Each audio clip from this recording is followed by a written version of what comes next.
dari saya. Perkenalkan, saya Muhammad Faisal Akbar sebagai sutradara. Saya Muhammad Fadlan Zalzati sebagai Raja Kelungkung.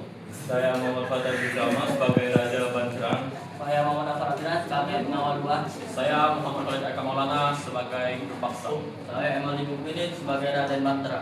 Saya Marcelin Mustadi sebagai pengawal satu. Saya Dana Terastari sebagai kostum. Saya Salisa Dana Putri sebagai makeup artist. Saya Cinta Nur Hidayah sebagai narator. Saya Sekira Jadi sebagai Surati. Saya Desya Fadlina sebagai pengatur properti. Baiklah, mohon untuk teman-teman sekalian untuk sunyi saat kami sedang melaksanakan drama. Berdirilah sebuah kerajaan yang bernama Kelungkung, yang diperintah oleh seorang raja yang adil lagi bijaksana. Baginda raja memiliki dua orang putra dan putri, yakni Rupaksa dan Surati.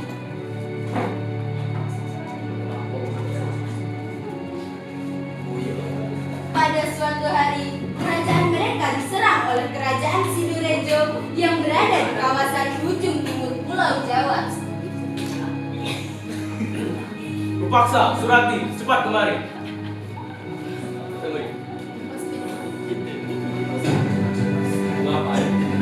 Mengapa ayah memanggil kami berdua? Seperti yang kalian tahu, kerajaan kita sedang diserang habis-habisan oleh kerajaan Sidoarjo. Pergilah ke kerajaan. Dan Rupaksa, tolong jangan habis. Apa yang ayah katakan? Ayah tidak ikut bersama kami. Ayah adalah seorang pemimpin di sini. Ayah harus berusaha hingga titik darah penghabisan. Itu tidak benar, ayah. Kita harus pergi juga dari sini. Setelah kedua putra putri Baginda pergi, kerajaan Sidorejo pun berhasil meluluhlantahkan pertahanan kerajaan Kelungkung. Ya kau Raja Kelungkung, menyerah Sarangga. Kerajaanmu telah kami serang dan jalanan. Tidak akan pernah keluar dari mulutku. Kata menyerah. Baiklah, jika itu maumu.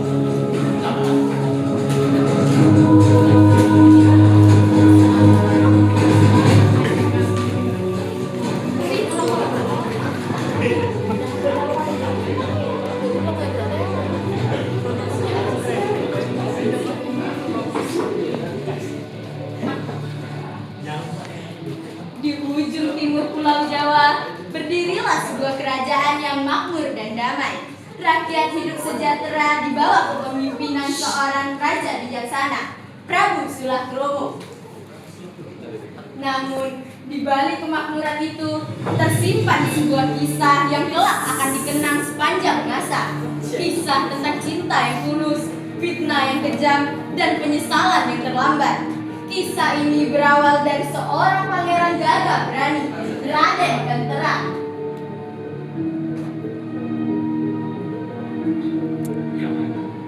Dari yang cerah ini, aku ingin berburu.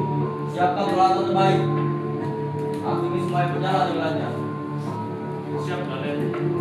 Dalam peralatan telah kami siapkan.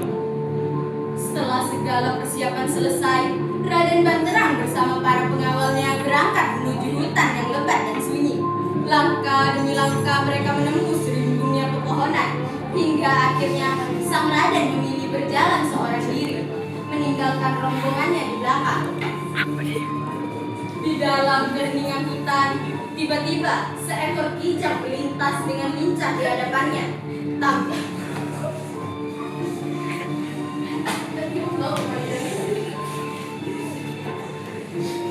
Tanpa ragu, Raden Banterang segera mengejar kijang tersebut.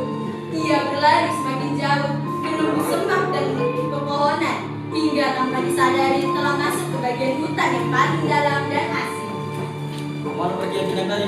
Kurasa dia pergi ke arah sini.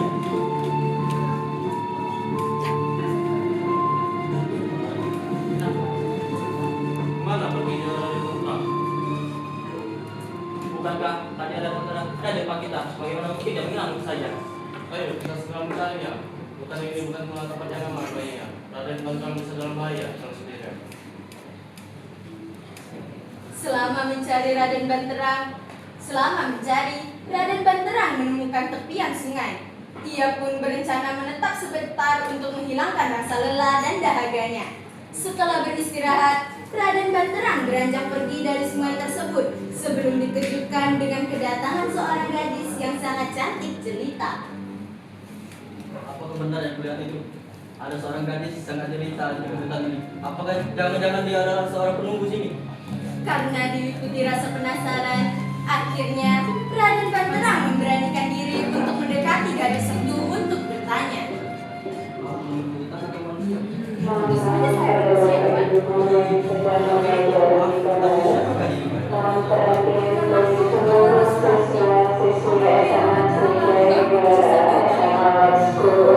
Malah, kelihatannya kamu tidak manusia. Siapa mengenal?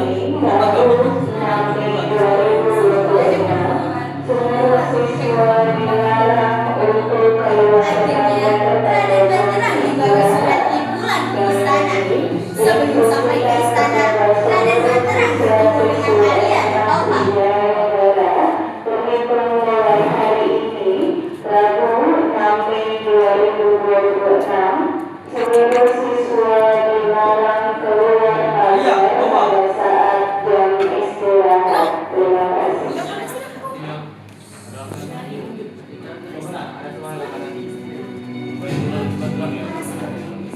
Arya, coba. Tapi tidak biasa dia tengah seorang gadis. Siapakah gadis itu? Ada masuk pertanyaan tentang siapa gadis itu? Dia ada dari Jadi akan diceritakan. Baiklah Raden, mari kita pulang ke istana. Marilah kita pulang.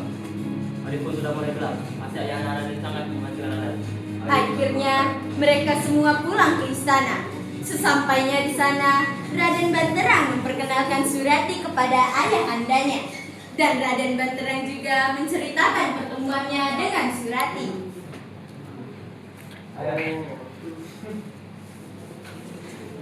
Syukurlah kau sudah pulang. Dari mana saja kau? Maaf ayah, Ananda mengejar saya pembicaraan sampai ke rambutan tanah. Baiklah, yang penting kau pulang dengan selamat. Tetapi siapa gadis yang kau bawa? Namanya Surati ayah. Ananda ketemu dia saat berturut di jalan di tengah hutan tanah.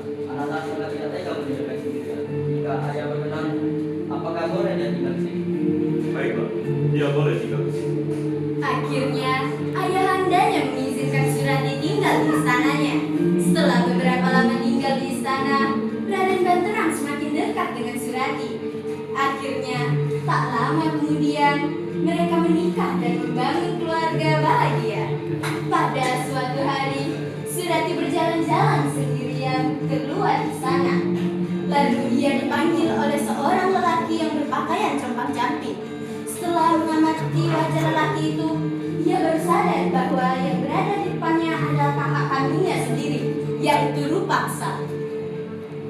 Surat, Suka. Kakak, Aku datang kemari untuk mengajak membalas dendam kepada Raden Banterang karena dia telah membunuh ayah kita. Aku tidak bisa membalas dendam kepadanya. Aku sudah menikah dengan Raden Banterang. Aku harus membalas budi dia. Apa? Bagaimana mungkin kau menikah dengannya? Dan kau tak membantuku? Aku tidak bisa membantumu, Pak. Maafkan aku. Rupaksa marah mendengar jawaban adiknya yang seperti itu. Namun, dengan pikiran liciknya, ia sempat memberikan sebuah kenangan berupa ikat kepala kepada Surati. Baiklah, jika kau tak mau membantu, simpan ikat kepala ini dan simpan botol itu. Terima kasih, Kak. Rupaksa pun pergi meninggalkan Surati. Pertemuan Surati dengan kakak kandungnya tidak diketahui oleh Raden Banterang, dikarenakan Raden Banterang sedang berburu di hutan.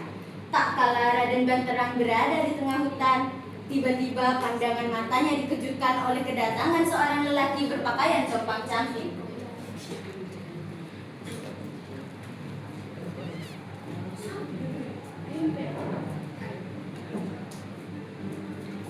Tuanku, Raden Banterang. Maafkan pembalas belakangan. Tetapi keselamatan Raden dan bahaya yang direncanakan istri Raden. Kalau sembarangan berbicara. Jika Raden tidak percaya, periksalah ke bawah tempat ini. Jika Raden menemukan sebuah ikat kepala, maka ikat kepala itulah milik pembunuh yang diperintahkan oleh istri Raden.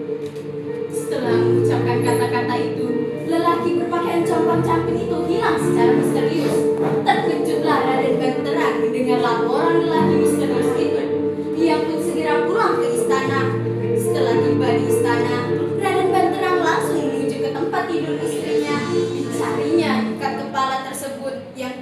diceritakan oleh lelaki berpakaian compang-camping yang telah menemuinya di hutan. Kakanda, apa yang sedang kau cari di sini? Benar kata lelaki itu. Kau telah bersekongkol kan sama orang yang punya ikat kepalanya untuk membunuhku. Jangan asal menuduh Kakanda. Itu adalah pemberian dari kakakku.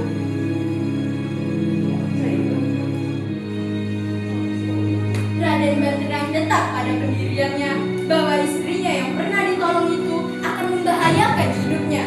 Sebelum nyawanya terancam, Raden Banterang lebih dahulu ingin mencelakakan istrinya. Raden Banterang berniat menenggelamkan istrinya di sebuah sungai.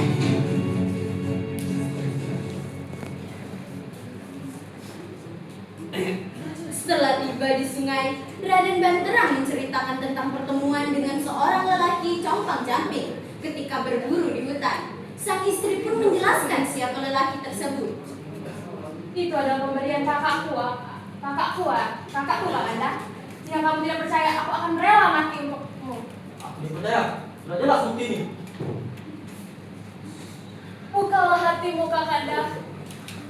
Bukalah sedikit untuk Adinda. Itu adalah pemberian kakak Adinda. Dialah yang mau membunuh Kakanda sebenarnya. Aku percaya lagi padamu. Baiklah, jika itu mau Kakanda, aku rela mati sekarang. Aku akan melompat ke sungai ini. Jika air ini mengeluarkan wangi-wangi, berarti Adinda tidak bersalah. Jika air ini mengeluarkan wangi bau, maka Adinda lah yang bersalah. Raden Banterang menganggap ucapan istrinya itu mengada-ngada. Maka Raden Banterang segera menghunuskan keris yang terselip di pinggangnya. Bersamaan itu pula Surati melompat ke tengah sungai lalu menghilang. Tidak berapa lama terjadi sebuah keajaiban. Baunan harum merebak di sekitar sungai. Melihat kejadian itu, Raden Banterang berseru dengan suara gemetar. Benar kata istriku. Juga ini harum wanginya. Betapa menyesalnya Raden Banterang. Ia meratapi kematian istrinya dan menyesali kebodohannya. Namun sudah terlambat. Sejak itu sungai menjadi harum baunya. Dalam bahasa Jawa disebut Banyuwangi.